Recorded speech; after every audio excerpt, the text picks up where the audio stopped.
ಗ್ಯಾರಂಟಿಗಳ ನಡುವೆ ರಾಜ್ಯ ಸರ್ಕಾರ ರಾಜ್ಯದ ಜನರಿಗೆ ಪೆಟ್ರೋಲ್ ಮತ್ತು ಡೀಸೆಲ್ ಏರಿಕೆ ಮಾಡೋದ್ರ ಮೂಲಕ ಶಾಕ್ ಕೊಟ್ಟಿರುವಂಥದ್ದು. ನಾನೀಗ ಬೆಳಗಾವಿಯ ಪೆಟ್ರೋಲ್ ಪಂಪ್ ಒಂದರಲ್ಲಿದ್ದೇನೆ. ಸದ್ಯ ಈಗ ಒಂದು ಕಡೆ ಇವತ್ತಿನಿಂದಲೇ ಈ ತಕ್ಷಣದಿಂದಲೇ ರೇಟ್ ಜಾರಿಯಾಗಿರುವಂಥದ್ದನ್ನು ಕೂಡ ಗಮನಿಸಬಹುದಾಗಿದೆ. ವಾಹನ ಸವಾರರೆಲ್ಲರೂ ಕೂಡ ಹಿಡಿ ಶಾಪ ಹಾಕ್ಕೊಂಡು ಇದೀಗ ಏನು ಪೆಟ್ರೋಲ್ ಡೀಸೆಲ್ ಹಾಕಿಸ್ಕೊಳ್ಳುವಂಥದ್ದನ್ನು ಗಮನಿಸಬಹುದಾಗಿದೆ. ಇನ್ನೊಂದು ಕಡೆ ರಾಜ್ಯ ಸರ್ಕಾರದ ಆದೇಶದ ಪ್ರತಿಯನ್ನು ಕೂಡ ಈಗಾಗಲೇ ಅಂಟಿಸಿರುವಂಥದ್ದನ್ನು ಕೂಡ ಗಮನಿಸಬಹುದಾಗಿದೆ. ಬೆಳಗಾವಿಯಲ್ಲಿ ಈ ಹಿಂದೆ ಪೆಟ್ರೋಲ್ ದರ 99 ರೂಪಾಯಿ 66 ಪೈಸೆ ಇದ್ದರೆ ಈಗ 102 ರೂಪಾಯಿ 68 ಪೈಸೆ ಇರುವಂಥದ್ದು. ಆ ಒಂದು ದೃಶ್ಯಾವಳಿಗಳನ್ನು ಕೂಡ ನಿಮಗೆ ತೋರಿಸ್ತೇನೆ. 102 ರೂಪಾಯಿ 68 ಪೈಸೆ ಪೆಟ್ರೋಲ್ ದರ ಆಗಿರುವಂಥದ್ದು. ಸದ್ಯ ಈಗ ಏಕಾಏಕಿ ಈ ರೀತಿ ಒಂದು ಪೆಟ್ರೋಲ್ ದರ ಏರಿಕೆ ಆಗಿರುವಂಥದ್ದು ಸದ್ಯ ವಾಹನ ಸವಾರರ ಆಕ್ರೋಶಕ್ಕೂ ಕೂಡ ಕಾರಣವಾಗಿರುವಂಥದ್ದು. ಇನ್ನೊಂದು ಕಡೆ ಡೀಸೆಲ್ ದರ ಕೂಡ ಈಗಾಗಲೇ ಹೆಚ್ಚಳ ಆಗಿರುವಂಥದ್ದು. 85 ರೂಪಾಯಿ 81 ಪೈಸೆ ಇದ್ದಂತಹ ಒಂದು ಪೆಟ್ರೋಲ್ ಇವತ್ತು 88 ರೂಪಾಯಿ 81 ಪೈಸೆ ಆಗಿರುವಂಥದ್ದು. ಸದ್ಯ ಈಗ ನಮ್ಮ ಜೊತೆಗೆ ಕೆಲವೊಂದಿಷ್ಟು ಗ್ರಾಹಕರಿದ್ದಾರೆ, ಅವ್ರನ್ನ ಮಾತಾಡಿಸ್ತೇನೆ ಏನು ಹೇಳ್ತಾರೆ ಅನ್ನುವಂಥದ್ದನ್ನು. ಸರಿಗ ಒಂದು ಕಡೆ ರಾಜ್ಯ ಸರ್ಕಾರ ಗ್ಯಾರಂಟಿಗಳನ್ನು ಕೊಟ್ಟಿದೆ, ಇನ್ನೊಂದು ಕಡೆ ಇವತ್ತು 3 ರೂಪಾಯಿ ಪೆಟ್ರೋಲು 3.5 ರೂಪಾಯಿ ಡೀಸೆಲ್ ಏರಿಕೆ ಮಾಡಿರುವಂಥದ್ದು. ಸೊ ಏನು ಹೇಳ್ತೀರಿ? ಇದರಿಂದ ಸಾರ್ವಜನಿಕರಿಗೆ ಬಹಳ ತ್ರಾಸ ಆಗ್ತದೆ. ಯಾಕಂದರೆ ಈ ಸಾಗಾಣಿಕೆ ವೆಚ್ಚ ಎಲ್ಲ ಹೆಚ್ಚಾಗ್ತದೆ. ಈಗ ಇಲೆಕ್ಷನ್ಸ್ಗೆ ಸೆಂಟ್ರಲ್ ಇಲೆಕ್ಷನ್ ಮುಗಿದ ಕೂಡಲೇ ಇದು ಏನು ಇರಿಸಿದ್ದಾರೆ, ಇದು ಬಹುತೇಕ ರಾಜ್ಯ ಸರ್ಕಾರದವರು ಈ ಉಚಿತ ಯೋಜನೆ ಒಳಗೆ ಈ ಹಣನ ತೊಡಗಿಸ್ತಾರಂತ ನನಗೆ ಅನಿಸಿದೆ. ಇದು ಏನು ಸಾರ್ವಜನಿಕರಿಗೆ ಉಪಯೋಗ ಆಗೋದಿಲ್ಲ, ಇದ್ರ ಹೆಚ್ಚಿನ ಹೊರೆನೇ ಆಗ್ತೈತೆ ಅಂತ ನನ್ನ ಸ್ಪಷ್ಟ ಅಂಬೋಣ. ಸರಿ, ಇದರಿಂದ ಯಾವ ರೀತಿಯಾಗಿ ಕುಟುಂಬ ನಿರ್ವಹಣೆಗೂ ಎಫೆಕ್ಟ್ ಆಗುತ್ತೆ? ಕುಟುಂಬ ನಿರ್ವಹಣೆಗೆ ಸರಿಯಾಗಿ ಅದಂದರೆ ಸಾಗಾಣಿಕೆ ವೆಚ್ಚ ಇದರ ವೆಚ್ಚ ಹೆಚ್ಚಾಗೋದ್ರಿಂದ ಕುಟುಂಬ ನಿರ್ವಹಣೆ ಭಾಳ ಕಷ್ಟಕರ ಆಗ್ತದೆ. ಇದ್ರಾಗ ಏನೇನು ಇದು ಇಲ್ಲ, ಸಂಶಯವೇನೇ ಇಲ್ಲ. ಮೇಡಮ್, ಈಗ ಒಂದು ಕಡೆ ಪೆಟ್ರೋಲ್ ಡೀಸೆಲ್ ಜಾಸ್ತಿ ಆಗೋದ್ರಿಂದ ಯಾವ ರೀತಿಯಾಗಿ ಮನೆ ನಡೆಸೋರಿಗೆ ಹೊರೆ ಆಗುತ್ತೆ ಮೇಡಮ್? ಸಾಮಗ್ರಿಗಳು ಏರಿಕೆ ಆಗುತ್ತೆ. ಇದು ಮಧ್ಯಮ ವರ್ಗದವರಿಗೆ ಭಾಳ ಎಫೆಕ್ಟ್ ಆಗ್ತೈತ್ರಿ. ಇದು ಇವರು ಬೇಕಂತ ಅದು ಭಾಗ್ಯ ಕೊಟ್ಟು ಇದು ಭಾಗ್ಯ ಕೊಟ್ಟು ಫ್ರೀಯಾಗೆ ಕೊಟ್ಟಿದ್ದಾರೆ.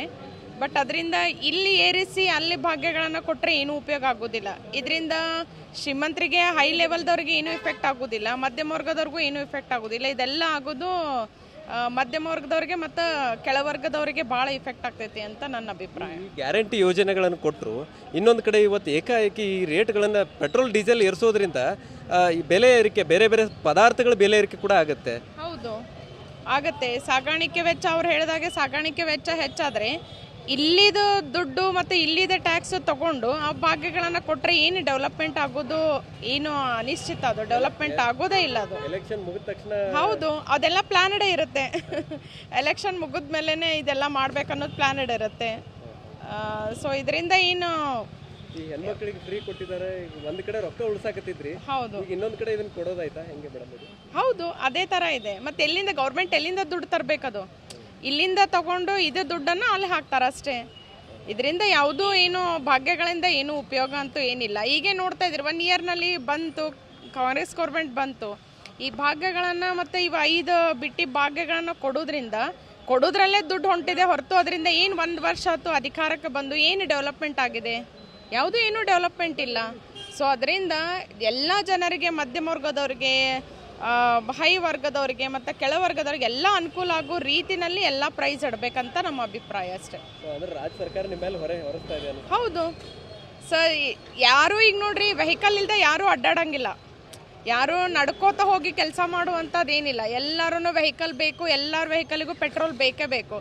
ಅದಕ್ಕೆ ಈ ಥರ ಯಾವುದು ಅವಶ್ಯಕತೆ ಇದೆಯಲ್ಲ ಅದರದ್ದೇ ರೇಟ್ ಹೆಚ್ಚಿಗೆ ಮಾಡಿಬಿಟ್ರೆ ಈಗ ನಾವು ಹೆಚ್ಚಿಗೆ ಆಗಿದೆ ಅಂತ ಬಳಸದೇ ಇರೋಕ್ಕೂ ಆಗೋದಿಲ್ಲ. ನಾವು ಬಳಸಲೇಬೇಕು ಅದನ್ನು. ಅದಕ್ಕೆ ದಿನ ಬಳಕೆ ವಸ್ತುಗಳನ್ನು ಅವ್ರು ಹೆಚ್ಚಿಗೆ ಮಾಡಿಬಿಡ್ತಾರೆ ಅಷ್ಟೇ. ಈಗ ನಾವು ಹೆಚ್ಚಿಗೆ ಆದರೂ ನಾವು ಹಾಕ್ಕೊಳ್ತಾ ಇದ್ದೀವಲ್ಲ, ಅದೇ ಒಂದು. ಸೊ ಒಂದು ಕಡೆ ಮಹಿಳೆಯರು ಸೇರಿದಂತೆ ಸಾಕಷ್ಟು ಜನ ವಾಹನ ಸವಾರರು ಈ ದರ ಹೆಚ್ಚಳಕ್ಕೆ ಆಕ್ರೋಶವನ್ನು ವ್ಯಕ್ತಪಡಿಸ್ತಾ ಇದ್ದಾರೆ. ಮೇಡಮ್, ಇವತ್ತು ರೇಟ್ ಜಾಸ್ತಿ ಆಗಿದೆ ಪೆಟ್ರೋಲು ಡೀಸೆಲ್ದು, ಏನು ಹೇಳ್ತೀರಿ? ನಾನು ಇವತ್ತೇ ಬಂದಿರೋದು, ನನಗೆ ಗೊತ್ತಿಲ್ಲ. ಇದು ಪೆಟ್ರೋಲ್ ಡೀಸೆಲ್ ರೇಟ್ ಜಾಸ್ತಿ ಆಗೋದ್ರಿಂದ ಎಷ್ಟು ಎಫೆಕ್ಟ್ ಆಗುತ್ತೆ? हिंदी में बोल सकते हैं? बहुत इफेक्ट होगा, क्योंकि हर चीज़ जो है ना पेट्रोल पर ही डिपेंड रहता है. पेट्रोल का एक चीज़ हाई हो गया तो हर चीज़ हाई हो जाएगा. फिर इकोनॉमिकली जो डे टू डे जो काम करने वाले हैं उनके लिए अपना डेली का खाना पीना वो सब हाई रेट्स हो जाएंगे तो बहुत मुश्किल हो जाएगा. ಪೆಟ್ರೋಲ್ ರೇಟ್ ಜಾಸ್ತಿ ಆಗೋದ್ರಿಂದ ಏನು ಎಫೆಕ್ಟ್ ಆಗುತ್ತೆ ಅಂತೀರಿ? Yeah, middle class, everybody like they'll get suffer, right? So it will be, yeah, definitely. ಇನ್ನಷ್ಟು ವಾಹನ ಸವಾರರಿದ್ದಾರೆ, ಅವ್ರನ್ನ ಮಾತಾಡ್ಸ್ತೇನೆ, ಏನು ಹೇಳ್ತಾರೆ, ಏನು ಅಭಿಪ್ರಾಯ ಇದೆ ಅನ್ನುವಂಥದ್ದನ್ನು.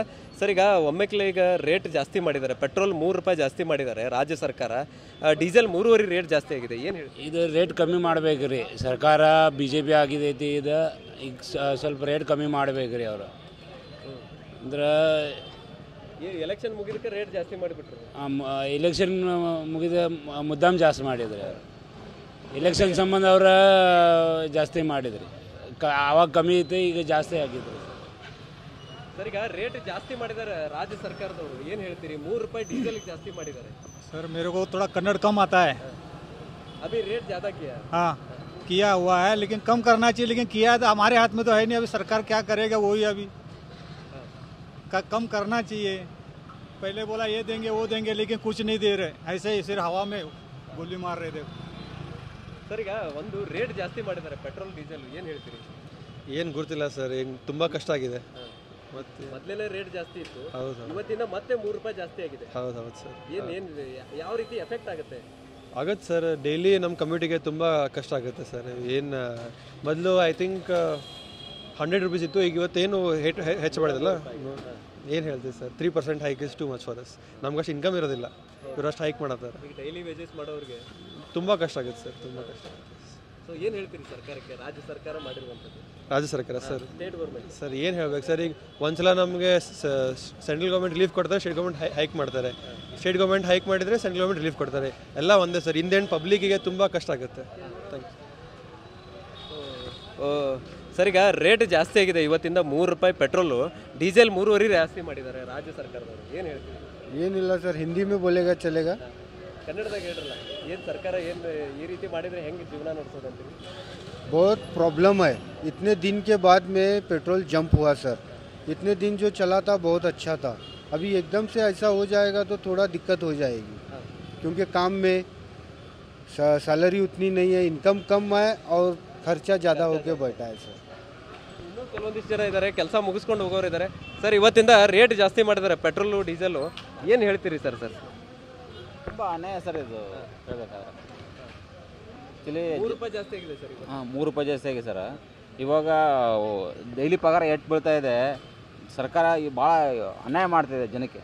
ರಾಜ್ಯ ಸರ್ಕಾರ ಫ್ರೀ ಕೊಟ್ಟಿದೆ, ಇನ್ನೊಂದು ಕಡೆ ಈ ರೀತಿ ಒಂದು ಕಡೆ ಜಾಸ್ತಿ, ಒಂದು ಕಡೆ ಫ್ರೀ ಕೊಟ್ಟು, ಅಂದರೆ ಹೆಣ್ಮಕ್ಳ ಕಡೆ ಫ್ರೀ ಕೊಟ್ಟು ಗಂಡ್ಮಕ್ಳ ಕಡೆ ಇಸ್ಕೊಳ್ತಾ ಇದೆ, ಆ ಥರ ಅನ್ಯಾಯ ಮಾಡ್ತಾಯಿದ್ದಾರೆ ಭಾಳ. ಪಗಾರ ಮಾತ್ರ ಜಾಸ್ತಿ ಆಗಲ್ಲ, ಏನು ಜಾಸ್ತಿ ಆಗಲ್ಲ ಸರ್. ಸುಮ್ಮನೆ ಇವರು ಇದನ್ನು ನಮ್ಮ ಮೇಲೆ ಹೊರೆ ಆಗ್ತಾ ಇದ್ದಾರೆ, ನಮ್ಮ ದುಡ್ಡನ್ನು ನಮ್ಮನ್ನೇ ಇದು ಮಾಡ್ತಾ ಇದ್ದಾರೆ. ತುಂಬ ಅನ್ಯಾಯ ಸರ್, ಘೋರ ಅನ್ಯಾಯ ಇದು ಹೇಳಬೇಕಾದ್ರೆ. ಏನು ಹೇಳ್ತೀರಿ ಸರ್ಕಾರಕ್ಕೆ? ಈ ಸರ್ಕಾರ ಸುಮ್ಮನೆ ಈ ಕಡೆ ಹೆಂಗಸರಿಗೆ ಫ್ರೀ ಕೊಡ್ತಾರೆ, ಈ ಕಡೆ ಗಂಡಸರ ಕಡೆಯಿಂದ ಹೊಡಿತಾರೆ, ಇಷ್ಟೇ ಐತ್ರಿ ಅವ್ರು, ಮತ್ತೇನಿಲ್ಲ ರೀ. ಕಾಂಗ್ರೆಸ್ ಸರ್ಕಾರದ ಹೆಂಗಿದ್ದು ಗುರಿದ್ರಿ, ಈ ಕಡೆ ಅಕ್ಕಿ ಫ್ರೀ ಅನ್ನೋ ಅದೊಂದು ಕೇಂದ್ರ ಸರ್ಕಾರದಿಂದ ಬರ್ತೈತಿ, ಅದು 10 kg ನಾವು ಫ್ರೀ ಕೊಟ್ಟು ಆದ ನಂತರ ಇದು ಪೆಟ್ರೋಲಲ್ಲಿ ದರ ಏರಿಕೆ ಮಾಡೋದು, ಮತ್ತು 10 ರೂಪಾಯಿ ಬಾಂಡಿಗೆ 100 ರೂಪಾಯಿ ಬಾಂಡ್ ಆಗೈತಿ, ಎಲ್ಲ ಇದು ಥರ ಎಲ್ಲ ರೇಟು ಜಾಸ್ತಿ ಮಾಡ್ತಾರೆ.